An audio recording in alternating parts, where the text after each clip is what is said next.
آج کا جو ہم نے تذکرہ بالخصوص کرنا ہے وہ اہل بیت اطہار، اسی لڑی پاکوں کی اس لڑی کے ایک فرد ہے جس کا نام علی ہے۔ یعنی ہر ایک بعد دوسرا علی ہے۔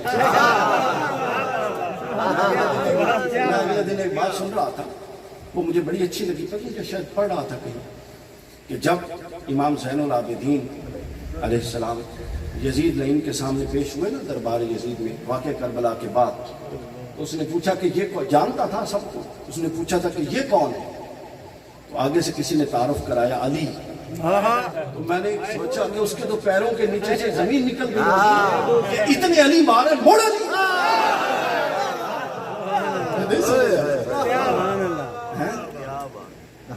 اب واپس آئیں امام زین العابدین کا تعارف۔ اچھا، آپ لغت کی کتابوں سے، اپنا اس کی لغت کہہ رہا ہوں، تاریخ کی کتابوں سے، حدیث کی کتب سے ان کا تعارف اہل بیت پر جو لکھی ہے بڑا تعارف موجود ہے، لیکن میں وہ تعارف پیش نہیں کرنا چاہ رہا۔ میں تعارف وہ پیش کرنا چاہ رہا ہوں جو ایک فرد نے امام زین العابدین کے سامنے کھڑے ہو کر پیش کیا، اور امام زین العابدین اس پر مہر تصدیق ثبت کرتے رہے، ہر شعر پر فرمایا ہاں تو ٹھیک کہتا۔ یعنی یہ لکھ کے رکھ لو کہ تعارف وہ ہے جب امام زین العابدین دا اسلام دی تاریخ واحد تعارف ہے جہاں امام زین العابدین نے خود تصدیق کی تھی، یعنی یہ غیر تصدیق شدہ ہے ہی نہیں۔ اور بیان کی تو کر رہے ہیں، تو بار بار کہہ رہے ہیں نا، داتا دی نگری کشف المحجوب، سید علی حجویری رضی اللہ تعالیٰ عنہ، کشف المحجوب صفحہ نمبر میں تمہیں دس دینا تاکہ کسی نے دیکھنا ہو کہ وہ دیکھ لو۔ یہ جی کشف المحجوب میں 5واں بات امام زین العابدین کے نام سے ہے، اور صفحہ نمبر 63 دیکھنا ہے۔ امام حضرت سید علی حجویری داتا گنج بخش حجویری رحمۃ اللہ علیہ بیان کرتے ہیں کہ حشام بن عبد الملک بن مروان کا پوتا یہ خلیفہ تھا۔ امام زین العابدین آئے بیت اللہ کا طواف کرنے اور حجر اسود کا بوسہ لے، یہ بھی اس وقت حج کے دن سے طواف کر رہا تھا اور بوسہ لے رہا تھا۔ تو جب امام زین العابدین چلے تو ایک رش پڑ گیا لوگوں کا، اتنا رش پڑا کہ اس کو بھی دھکے لگے۔ اب جب اس کو دھکے لگے، اس کو بڑا غصہ آیا کہ خلیفہ میں ہوں، بادشاہ میں ہوں، یہ کیڑا آ رہا بندہ جی واسطے اتنا پروٹوکول، لوگ جناب ایک دوسرے دوسرے۔ ایک بات بتاؤں، یہ انہوں نے جتنا بھی زور لگا لیا، اہل بیت کے ائمہ کا ادب کبھی کم نہیں ہو سکا۔ کیوں نہیں ہو سکا؟ یہ آپ کی اور میری کوشش نہیں ہے۔ اللہ فرماتا ہے حدیث صحیح کہ اللہ جتنا محبت کر دے، اللہ عرش جبرائیل میں بلند ہے اور فرماتا ہے کہ جبرائیل مجھے فلاں سے محبت ہے، تو بھی محبت کر۔ جبرائیل عرض کرتے ہیں باری تعالیٰ کر لیں۔ اب فرماتے ہیں اب اہل عرش میں منادی کر دو کہ سب محبت کریں، چونکہ اللہ محبت کرتا ہے، سب اہل عرش حکماً اس سے محبت کرتے ہیں۔ اس کے بعد اس کی محبت عرش سے، اب جبرائیل کہتا ہے کہ باری تعالیٰ میں بھی کر لیں، میکائیل بھی کر لیں، اسرافیل بھی کر لیں، اسرائیل علیہ السلام بھی کر لیں، سب اہل عرش بھی کر لیں، اب کیا کرنا ہے؟ اللہ فرماتا ہے جبرائیل اب زمین پہ اتر اور پاک اور صاف دل ڈھونڈ، جو پاک اور صاف دل ملے اس میں محبت ڈالتا ہے۔ تو جب یہ محبت آتی اوپر سے ہے تو ختم نیچے سے کیسے؟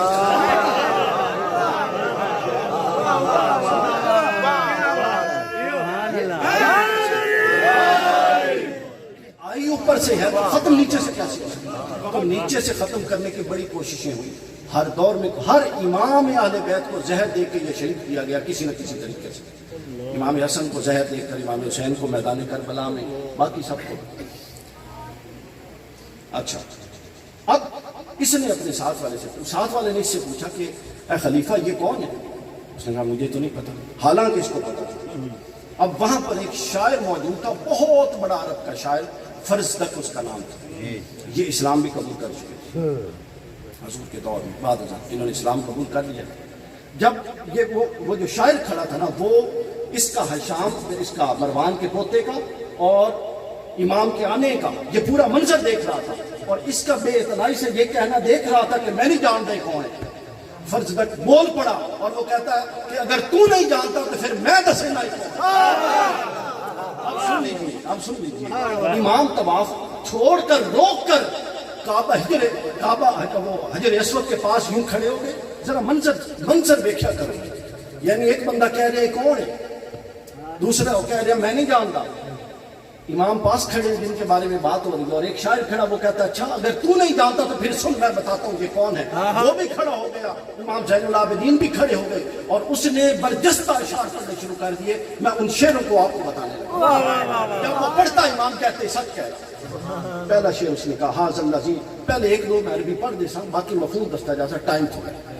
اس نے کہا حاضر الذی، یہ جتنی دفعہ میں نے، یہ کوئی 4 دفعہ میں پڑھ چکا ہوں، تواڈے کو لاؤں تو پہلے اپنا مزہ لینا واسطے، ہر شعر میں ایک پورا پیغام ہے۔ وہ کہتا ہے حاضر الذی تعرف البطحا وطأتہ والبیت یعرفہ والحل والحرم۔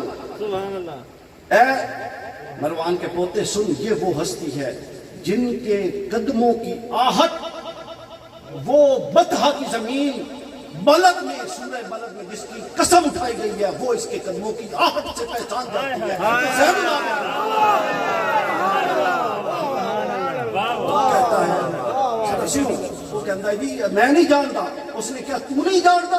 اینو تا بلد دی جڑی جدے وچ اللہ کہندا لا اقسم بہذا البلد وانت حل بہذا البلد ووالد وما ولد، جو مکہ اور متھا کی زمین ہے۔ اس نے کہا حاضر الذی تعرف البطحا، یہ تو وہ ہے جس کے قدموں کی آہٹ متھا کی مٹی پہچانتی ہے، تو کیسے کہہ رہا ہے؟ اور ان کے منصب جلیلہ کو آگے سنے، والبیت یعرفہ، اور یہ جو کعبہ ہے نا جس کا تو طواف کر رہا ہے، ہائے ہائے یار کیا فلسفہ، کسی لطف ہی نہیں لے رہے۔ وہ کہتا ہے وحاذا البیت یعرفہ، اور یہ جو کعبہ ہے جس کا تو طواف کر رہا ہے، یہ بھی جانتا ہے کہ یہ زین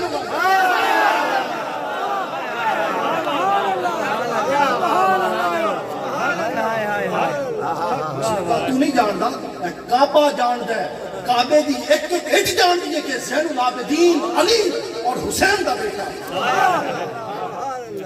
کعبہ بھی یہ کس نے نقل کیا میں بتا دوں، شیخ یہ حضرت سید علی جویل رضی اللہ تعالیٰ، اسی کو بیان کیا امام ابن کثیر نے البدایہ والنہایہ میں، یہ میرے پاس پڑھا ہوا، اسی کو بیان کیا ہے اپنا امام ابن خلدون نے تاریخ ابن خلدون میں، اسی کو بیان کیا ہے ابن اسیر نے الاصابہ فی معرفت صحابہ میں، اسی کو بیان کیا امام طبری نے تفسیر اپنا تاریخ طبری میں۔ اگلا شعر، اگلا تعریف، وحاذ ابن الخیر عباد اللہ کلہم النقی الطاہر کہتے ہیں کہ یہ وہ شخص ہے، یہ وہ ہستی ہے جو حاذ ابن الخیر عباد اللہ، زمین پر جتنے بندے ہیں ان میں سے سب سے خیر والا اس وقت اگر کوئی ہے تو وہ یہ، اور یہ حاذ التقی، یہ سب سے بڑا تقی ہے، سب سے بڑا نقی ہے، سب سے بڑا پاک ہے، اور سب سے بڑا عالم ہے۔ امام زین العابدین مسکرا رہے تھے اور سن رہے تھے، دل خوش ہوا۔ آگے بتاتا ہوں اس واقعے کے بعد امام زین العابدین نے ان کے ساتھ کیا کیا۔ امام زین العابدین نے کیا کیا، شام نے اس شاعر کا کیا حال کیا، یہ بھی تو سنا ساتھ، اور وہاں وہ گاڑی والی بات آتی ہے۔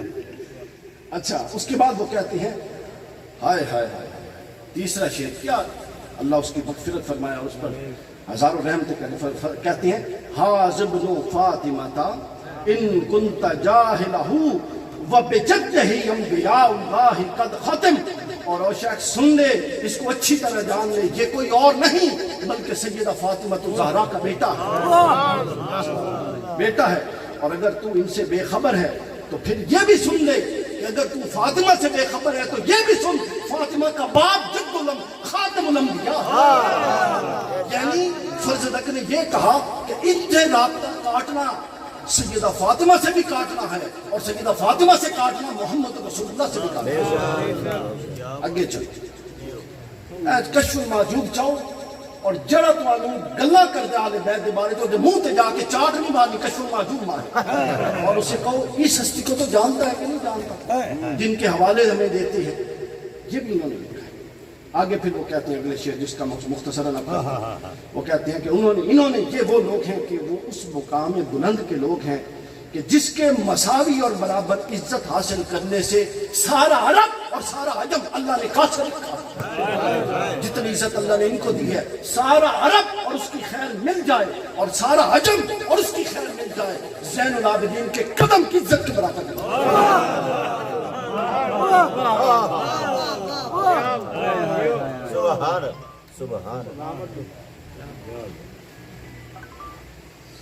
اس کے بعد کہتے ہیں اذا اردت قریشا قال قائلها انی الی مقارن ھذا ینتہی الکرم، اگر قریش کے سارے خصائص اکٹھے کیے جائیں اور ان کو ایک پلڑے میں ڈالا جائے تو وہ پورا ایک پلڑا ایک طرف اور اکیلا یہ زین العابدین ایک طرف۔ اور آگے وہ کہتے ہیں کہ یہ وہ ہیں کہ جن کے جد امجد کے منصب کے آگے، اب وہ دیکھیں کیسی کیسی نسبتیں بیان کر رہے ہیں، کہتا ہے یہ وہ ہیں جن کے جد امجد کے منصب کے آگے سارے انبیاء نیچے کھڑے ہیں۔ یعنی رسول اللہ کے آل کا تذکرہ ہو تو تکلیف، عجیب کی بات ہے، یہ اس کا عقیدہ تھا شاید۔ اور پھر وہ کہتے ہیں کہ یہ وہ ہیں کہ ان کی امتیوں کی فضیلت میں تمام امتوں کی فضیلت میں، یعنی تمام امتوں میں ہر نبی کی امت میں جو فضیلت والے لوگ تھے یہ اس نبی کی امت میں فضیلت والے ہیں، اور پھر ہر امت کی فضیلت والوں کا تقابل کیا جائے تو یہ سب سے فضیلت والے ہیں، ان کی فضیلت کے برابر کوئی نہیں۔ پھر وہ کہتے ہیں کہ یہ وہ شخص ہے، یہ وہ شخص ہے کہ جو جس طرح، اب میں نے کہا میں مفہوم بتاتا جاتا ہوں آگے چل، یہ وہ شخص ہے کہ یہ جس طرف چلتا ہے روشنی اور نور اور ہدایت اس کے ساتھ جڑ کے چلتا ہے، اس کے ساتھ جڑ کے چلو، کیوں نہ چلے؟ ترمذی کی حدیث ہے، رسول صلی اللہ علیہ وسلم نے اپنے بعد ہر ایک کو پابند کیا کہ وہ ہدایت کے تابع رہے۔ کیا کیا؟ ہر ایک کو، ترمذی کی حدیث ہے، ہر ایک کو پابند کیا کہ ہدایت کے، ہدایت سے جڑ کے رہے، ہدایت کا دامن ہے، پر ہدایت کو کہہ دیا کہ اس طرح علی مڑے تو نہیں جانا۔ یعنی اب آپ جس بھی بڑی سے بڑی ہستی کو دیکھیں، آپ ایک دفعہ آپ کو حق ہے کسی بھی خیر نبی کے بارے میں کہ دیکھیں کہ اس موقع پر وہ درست ہے یا نہیں ہے، مگر علی جہاں کھڑا ہے حق کھڑا ہے۔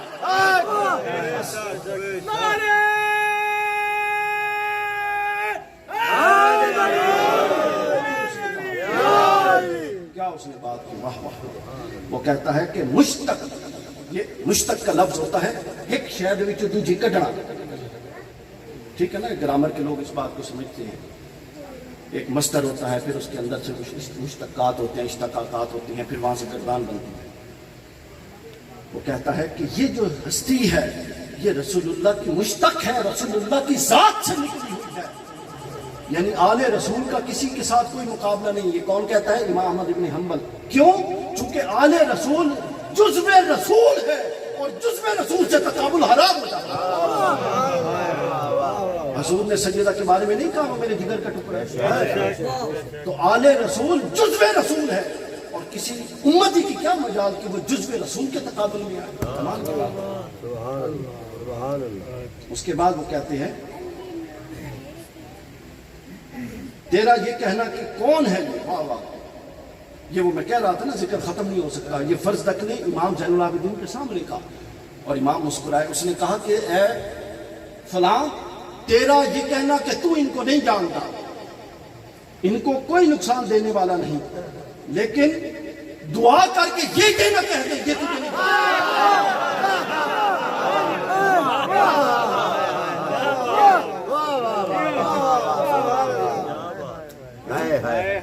تو نے ان سے تجاہل عارفہ نہ بنا، میں مفہوم عرض کر رہا ہوں، دعا کر کے یہ تجھے یہ نہ کہہ دیتے یہ کون ہے، میں تو نہیں کہا، پھر کہاں جائے گا؟ تو نے کہہ دیا تو ان کو تو کچھ، ان کا تو کچھ جاتا نہیں ہے، وہ کہہ دے تو تیرا کچھ رہتا نہیں۔ آگے وہ کہتے ہیں فلیس قولک من حاج، ان پر شاید تیرا یہ کہ یہ ہو گیا شعر۔ اس کے بعد وہ کہتا ہے ان کے دونوں ہاتھ ایسے ہیں جیسے اللہ کی رحمت کے بادل برس رہے ہیں۔ واہ واہ۔ پھر آگے کہتے ہیں، کچھ چیزیں میں چھوڑ دیتا ہوں کہ تعارف مکمل کر کے ہم نے سیرت پہ آنا ہے، پھر سیرت تمہاری کلاس بھی ہونی ہے، کیونکہ اسی صرف نہ لینی ہے نا، عمل تو ایگری نہیں ہے، عمل تو تیار نہیں ہے ایسے۔ آگے وہ کہتے ہیں کہ یہ اس ہستی کا وجود ایسا ہے جیسے قحط سالی میں موسلا دھار بارش، یہ حدیث کی تائید ہوتی ہے۔ حضور نے فرمایا جس طرح یہ ستاروں کا نظام اہل آسمان کے لیے امن کا باعث ہے، فرماتے ہیں میری آل زمین کے لیے امن کا، امان کا باعث ہے۔ جب تک زمین پر آل رسول میں سے ایک فرد بھی پاکیزہ خون کا موجود ہے، فرماتے ہیں زمین پر امن کہیں نہ کہیں قائم ہے۔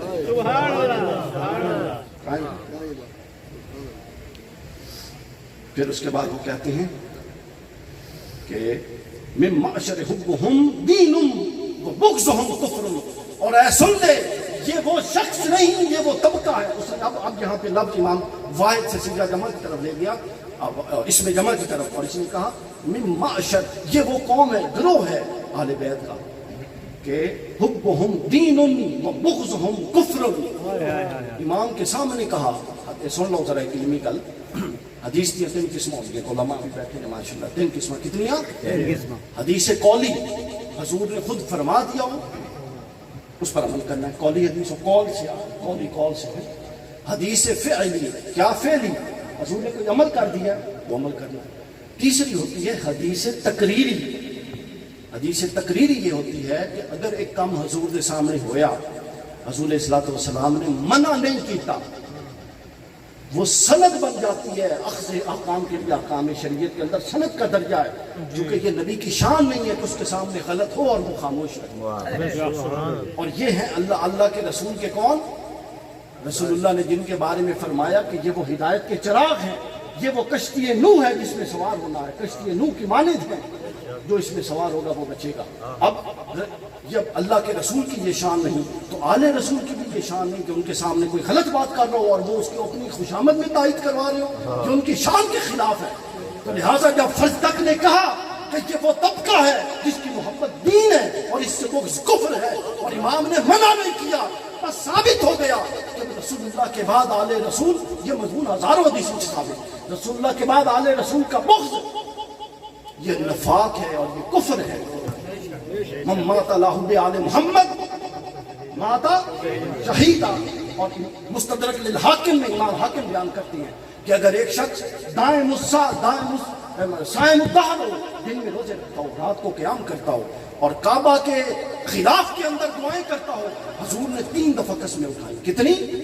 فرمایا مجھے اپنے رب کی عزت کی قسم، مجھے اپنے رب کی عزت کی قسم، مجھے اپنے رب کی عزت کی قسم، اگر وہ شخص جو دن میں روزے رکھتا ہے، رات کو قیام کرتا ہے، اگر اس کے دل میں میری اہل بیت کے دل میں اہل بیت کے بارے میں رائے برابر ایمان ہے تو میں قسم اٹھاتا ہوں وہ ضرور جہنم میں جائے گا، وہ ضرور جہنم میں جائے گا.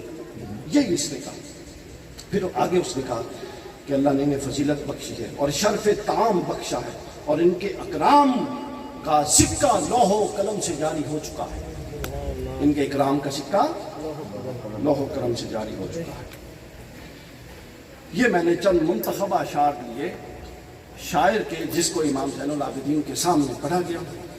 امام زین العابدین نے خوش ہوئے، وہ جو بادشاہ تھا اس میں بڑے مروڑ اٹھے. اب کیا ہوا سن لو. رمضان کا ایسا بڑا خاص گل تھوڑے پاس. جیسے ہی وہ ایونٹ ختم ہوا نا، یہ چونکہ موقع پرست لوگ ہوتے ہیں، موقع پہ کچھ نہیں کہتے. ایونٹ ختم ہوا، امام زین العابدین واپس گھر تشریف لے گئے. اس نے فرض تک شاعر کو گرفتار کروایا. شاعر اب دیکھیں اس میں کوئی ایسی بات ہے، وہ آل رسول کی حمد کر رہا ہے، تعریف کر رہا ہے، اور اس کو گرفتار کیا جا رہا ہے. پھر اس کو شہر بدر کروا دیا. دوسرے شہر میں تنگ سے زندان میں صرف عابد بیمار کو نہیں رکھا گیا بلکہ مداحین عابد بیمار بھی زندان میں اس کو رکھا گیا. امام زین العابدین کو کسی نے بتا دیا. یہ سب سننے والی بات ہے. آپ کو آل رسول کے ذکر میں جتنی زحمت اور تکلیف ہوتی ہے اس میں سے ہر زحمت کا ایک اجر اللہ کے ہاں محفوظ ہے. یہ عقیدہ بنا. امام زین العابدین کو کسی نے کہا، انہوں نے کہا اس کو کیوں گرفتار کیا؟ اس نے تو کوئی قصور نہیں کیا. کہتے ہیں قصور یہ تھا کہ اس کے سامنے آپ کی حمد کر رہا تھا، تعریف، اور لوگوں کو بتا رہا تھا. امام زین العابدین نے 12,000 دینار، کتنے؟ کتنے؟ 12,000 دینار. آج کے کروڑوں نہیں اربوں بنتے ہیں. اور وہ سیدہ کے لال ایسے بے نیاز تھے کہ امام حسن علیہ السلام آ رہے تھے تو ایک شخص رستے میں اس نے حاجت بیان کی. امام حسن نے اس کا 8,000 دینار قرض ادا کر دیا اور روتے ہوئے گھر آئے. غلام نے پوچھا کہ امام قرض تو ادا کر رہے ہیں، اب رو کیوں رہے ہیں؟ رمضان صاحب سنو، امام حسن فرماتے ہیں رو اس لیے رہا ہوں کہ وہ میرا ہمسایہ تھا، اس کو سوال کی زحمت کیوں ہوئی؟ مجھے پتہ ہونا چاہیے تھا کہ وہ اس کو سوال کی زحمت ہوئی، اس زحمت پہ رو رہا ہوں. قرض تو ہم نے دینا ہی تھا. تو اب اس نے امام زین العابدین کو پتہ چلا، امام زین العابدین نے 12,000 دینار اس کو بھجوائے. اس کے پاس شخص لے کے پہنچا، کیا سبحان اللہ، فرض دت کے ایمان پہ قربان جائے. اس نے پتہ کیا کہا؟ اس نے کہا اے امام یہ میں نہیں لے سکتا، چونکہ میں نے آپ کی جد حضور علیہ الصلوۃ والسلام اللہ کے رسول ان کی اور صرف اللہ کی رضا کے لیے میں آپ کو تو خوش کرنا نہیں چاہتا، میں تو آپ کی حمد اور آپ کا میراثی بن کے ان کو خوش کرنا چاہتا ہوں. تو لہٰذا میں نے یہ اس لیے نہیں کہا کہ میرے ذہن میں کوئی اجر تھا، میں نے تو بڑے بادشاہوں کے قصیدے کہیں اور بڑا پیسہ کمایا، تو مجھے یہ نہیں چاہیے، مجھے بس یہ ضمانت دے کہ یہ قصیدہ جب قبر میں فرض تک پکڑا جائے گا تو اس کے کام آ جائے گا. وہ واپس لے کر آ گیا. امام زین العابدین نے فرمایا کہ جو وہ چاہتا ہے وہ نیت بھی قبول کرتے ہیں، اور اس کو بتا دو کہ اہل بیت جس کو جو چیز دے دیتی ہے واپس لے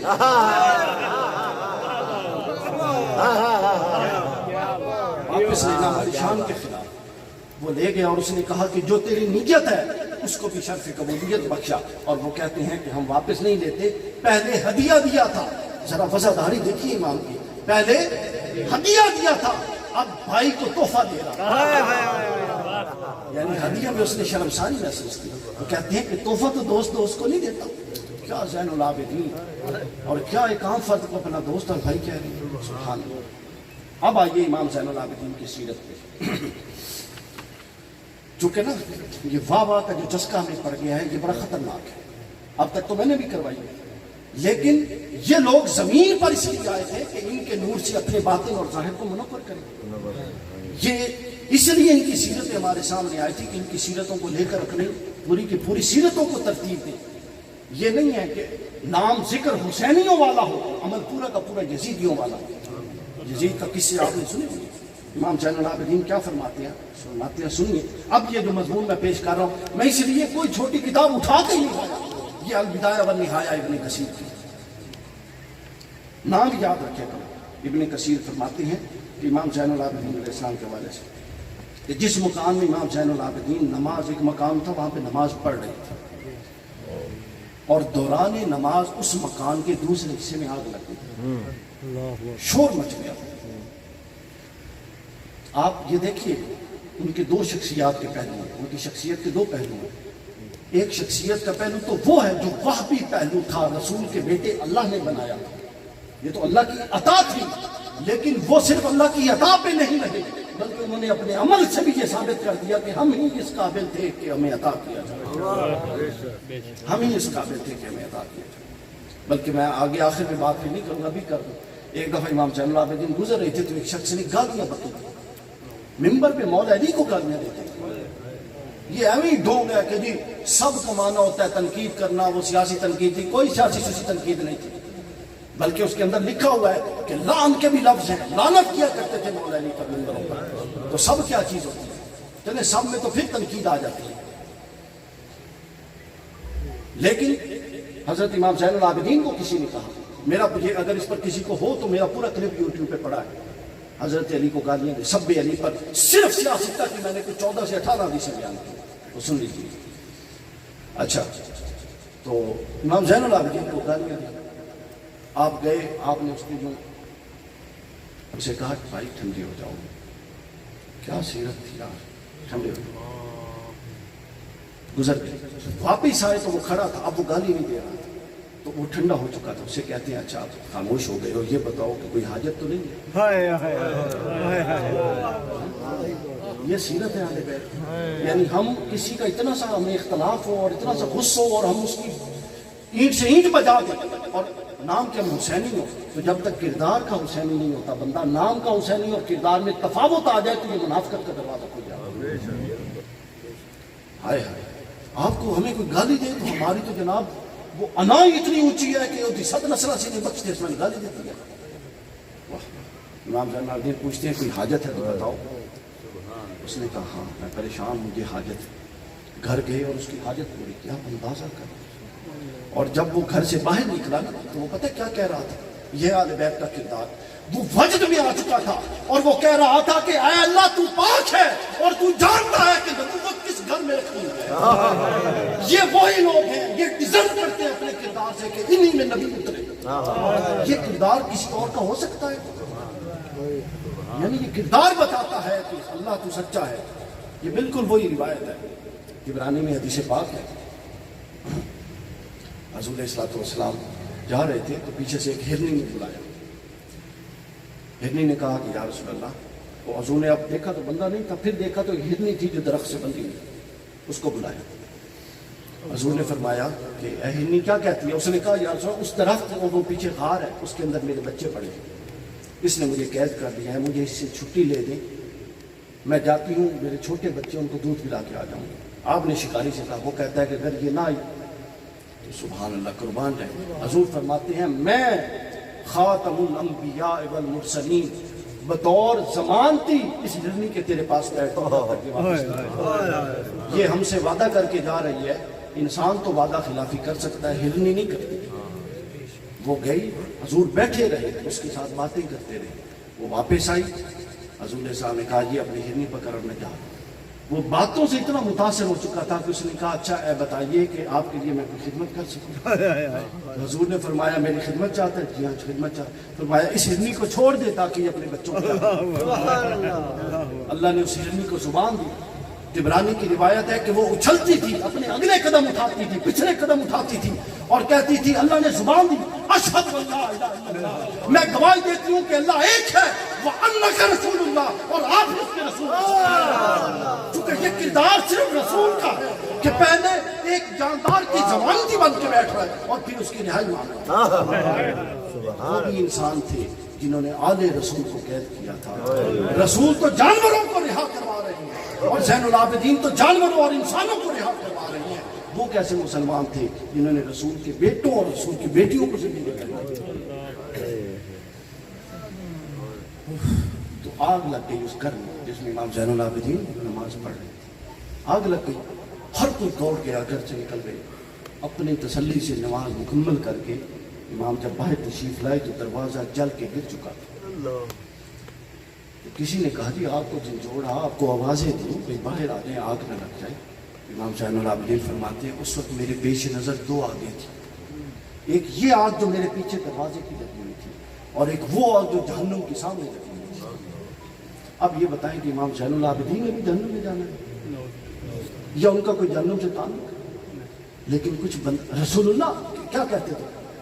حضرت عائشہ نے کہا کہ یا رسول اللہ ساری رات آپ تو معصوم ہیں, اتنی عبادتیں نہ کیا کریں, آپ کے قدم متورم ہو جاتے ہیں, پھٹ جاتے ہیں, خون نکلتا ہے, لوگ سمجھتے ہیں انہیں بکری ذبح کی ہے, اتنا خون نکلتا ہے. حضور فرماتے ہیں عائشہ افدا عبدن شکورا افلا اکون عبدن شکورا, کیا میں اللہ کا شکر گزار بندہ نہ بنا؟ یہ وہ تسلسل آ رہا. امام حافظ زین العابدین فرماتے ہیں جب میرے پاس وہ دو آگے تھیں, ایک پیچھے تھی ایک سامنے تھی, تو میں نے پیچھے کی آگ کو کوئی حیثیت نہیں دی, سامنے کی آگ سے بچنے کے لیے اللہ کے حضور کھڑا رہا. یہ اہل بیت اطہار کی سیرت اور اپروچ ہے. یہ اہل بیت کی سیرت ہے. وضو کے لیے جاتے تھے تو آپ کا چہرہ متورم ہو جاتا ہے. ہم وہ حسینی ہیں جس کا کوئی جن میں سے اکثر کا نماز سے تعلق نہیں. اور امام زین العابدین اور امام زین العابدین سے اوپر امام حسین نے آخری عمل جو ادا کیا تھا, اپنا سر انور ذبح ہونے سے پہلے آخری عمل جو ادا کیا تھا وہ نماز کی تھی. سمجھے, وہ نماز کی تھی. اور پھر اس سے اوپر جائیں حسین کے بابا علی کسے را میسر نشدی سعادت بکعبہ ولادت و مسجد شہادت, وہ آتا بھی کعبہ میں ہے اور جاتا بھی کعبہ سے ہے. حسین آخری لمحے اپنا سر کٹانے سے پہلے سجدہ کرتا ہے. زین العابدین زنجیروں میں ہے, زنجیر کھچتی ہے, سجدے میں نہیں جا سکتا, اپنی پلکوں سے ہمہ وقت سجدہ کرتا ہے. اور ہم حسینی ہیں, جدہ نماز دے روزے میں تعلق ہی کوئی نہیں, کیونکہ ہم بخشائے ہیں. جنت کا ٹکٹ ہے ہمارے پاس, سب کے پاس. اور جو تھوڑا مذہبی طور پہ مضبوط ہو تو پھر میں دیندہ جنت ہے ٹکٹ, لوگوں نہیں دیندہ ہے. کوئی اپنی اصلاح کیجیے. آپ لوگ غیر مؤثر پتہ کیوں ہو گئے ہیں؟ آپ لوگوں کی بے عملی نے غیر مؤثر کر دی, جہالت نے غیر مؤثر کر دی. پڑھتے نہیں ہیں, قرآن سے تعلق نہیں, عمل سے تعلق نہیں, اہل بیت کی سیرتوں سے تعلق نہیں. اہل بیت کی سیرتوں کو اپنانے کی ضرورت ہے. امام زین العابدین کی شخصیت پر اگر جائیں تو سب سے بڑا پہلو, اور یہ امام زین العابدین نہیں ہے, حضرت علی کا, امام حسن, امام حسین, سب سے بڑا پہلو جو ان کی شخصیات کا مجھے کم از کم لگتا ہے وہ سخاوت ہے. سخاوت ہے. امام زین العابدین کا جب غسل دیا گیا آپ کی شہادت کے بعد غسل دیا گیا تو جسم پر اتنے نشان تھے تو لوگوں نے کہا وہ کیا نشان تھے؟ تو وہ دو طرح کے نشان تھے. اللہ اکبر. ایک تو وہ نشان تھے جو ظالموں نے کربلا میں وہاں سے میدان کربلا سے شام تک، دمشق تک اور شام تک زنجیروں میں باندھا تھا، اس کے نشان تھے. اور دوسرے پتہ کیا نشان تھے؟ امام زین العابدین رات کے وقت اپنے کاندھے پر آٹا اور راشن اور لوگوں کی ضروریات کی چیزیں ڈال کے ہر ایک کے دروازے پر جا کے کان لگاتے کہ کوئی بھوک سے رو یا جاگ تو نہیں رہا. جو رو رہا ہوتا امام زین العابدین کبھی دروازہ کھٹکھٹا کے نہیں دیتے تھے، رکھتے تھے، دروازہ کھٹکھٹاتے تھے اور چلے جاتے تھے. امام زین العابدین کی جس دن شہادت ہوئی، محدثین کا اور مورخین کا اجماع ہے، 100 گھر کے لوگ کہتے تھے کہ کوئی ایسا بندہ تھا جو ہمیں پال رہا تھا، آج ہم یتیم ہو گئے. یعنی زین العابدین کے جانے سے صرف محمد باقر یتیم نہیں ہوئے تھے بلکہ مدینہ کے کئی گھر یتیم ہو گئے. اہل بیت اطہار کی یہ سیرتیں ہیں جس کو اپنانے کی ضرورت ہے. اگر آپ اپنے گھر والوں، اپنے ہمسائے، اپنے رشتہ دار، ان کے مسائل میں ان کا ہاتھ نہیں بنا سکتے تو آپ اس طرح کی 50 محفلیں اور کروا دیں. آپ کردار کے حسینی نہیں، آپ کردار کے بھی حسینی بنیں گے تاکہ جب امام حسین آپ کو دیکھے تو ان کا سینہ ٹھنڈا ہو، رسول اللہ آپ کو دیکھے تو رسول اللہ کا سینہ ٹھنڈا ہو اور وہ کہیں کہ ہاں یہ میرے امتی ہیں، یہ میرے اہل بیت کے لوگ ہیں. یہ تھی امام زین العابدین کی سیرت. بے شمار ایسی روایات، حلیت الاولیاء میں پورا باب ہے اس حوالے سے کہ امام زین العابدین جب جاتے صدقہ کرتے رات، اور آپ فرمایا کرتے تھے کہ جس کو یہ ڈر ہو کہ قیامت کے دن اللہ اس پر غضبناک نہ ہو تو وہ مخفی صدقہ کیا کرے. مخفی صدقہ اللہ کے غضب کو ٹھنڈا کرتا ہے. اللہ اکبر. کیا وہ لوگ تھے، کیا وہ لوگ. ہم اہل بیت کو آپ لوگ مشکل کشا کہتے ہیں نا، سنو انہوں نے مشکل کشائی کی ہے. واہ واہ واہ. ابن کثیر نے بیان کیا ایک مشکل کشائی کا تصور تو اسی بھی رکھتی ہو. ایک میں دس رہا اہل بیت کی مشکل کشائی کیا تھی. محمد بن اسامہ بن زید، حضرت اسامہ بن زید رضی اللہ تعالیٰ عنہ بیان کرتے ہیں کہ میرا آخری وقت تھا. ابن کثیر نے لکھا ہے میرا آخری وقت تھا، وصال کا وقت قریب تھا. امام زین العابدین پوچھنے آئے، ہائے کوئی ساتھی رسول اللہ یا رسول اللہ کی آل کا جس نے آل رسول سے وفات کی. وہ ایسا نہیں تھا کہ زین العابدین وہ کسی پر مشکل وقت آئے اور آل رسول وہاں کھڑی نہ ہو. گئے تو وہ رو رہے تھے. انہوں نے کہا کیوں رو رہے ہو؟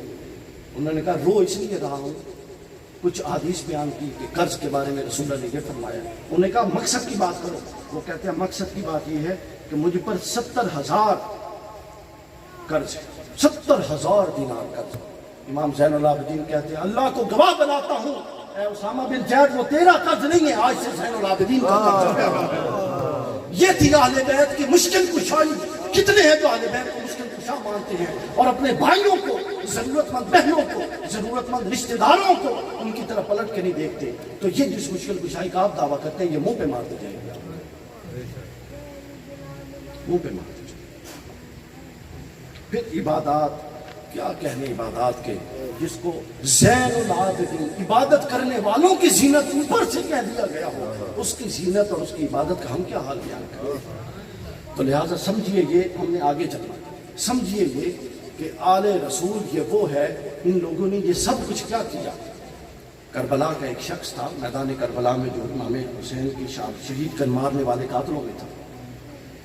مدینہ میں آیا تھا ایک آدمی، اس کے پاس رہائش نہیں تھی تو وہ اپنی طرف سے پورا بھیس بدل کے امام زین العابدین کے گھر میں آ گئے.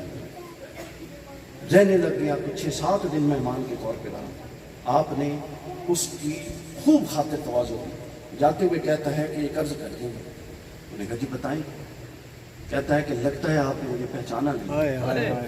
امام زین العابدین فرماتے ہیں میں تجھے میدان کربلا سے پہچانتا ہوں کہ تو کس انداز سے وار کیا کرتا تھا.